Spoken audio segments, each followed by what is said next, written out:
समता विद्यालयात मुख्याध्यापक म्हणून लोहकरे रुजू।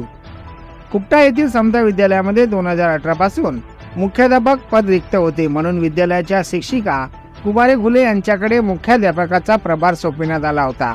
आज दिनांक 31/8/2024 रोजी मुख्याध्यापक म्हणून नियुक्ती झालेले डी.पी. लोहकरे हे मुख्याध्यापकाचा पदभार स्वीकारण्यास आले असता विद्यालयाच्या वतीने त्यांच्या छोटेखानी स्वागत समारंभाचे आयोजन करण्यात आले होते।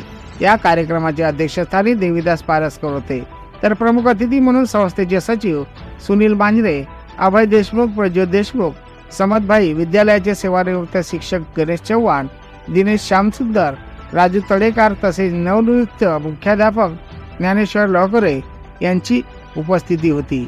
सर्वप्रथम मान्यवरांच्या हस्ते क्रांतीसूर्य महात्मा ज्योतिबा फुले यांच्या प्रतिमेचे पूजन करण्यात आले। तदनंतर उपस्थित मान्यवरांचे पुष्पगुच्छ देऊन स्वागत करण्यात आले। यावेळी मान्यवरांनी आपले मनोगत व्यक्त केल्यानंतर लोहकरे म्हणाले की शाळा किंवा विद्यालय हे एक मंदिरच असते। आपण ज्याप्रमाणे मनात भक्तिभाव मनात ठेवून मंदिरात जाऊन देवाचे दर्शन घेतो व आपल्या मनात शांती मिळते, त्याचप्रमाणे या मंदिरात सुद्धा विद्यार्थी घडविण्याचे काम करतो।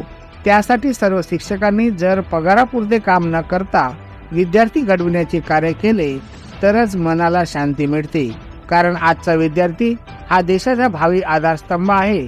या प्रसंगी शाळेचे शिक्षक, शिक्षिका, शिक्षकेतर कर्मचारी व विद्यार्थी उपस्थित होते। कार्यक्रमाचे सूत्रसंचालन इसेकर सर यांनी केले, तर आभार प्रदर्शन राठोड सर यांनी केले।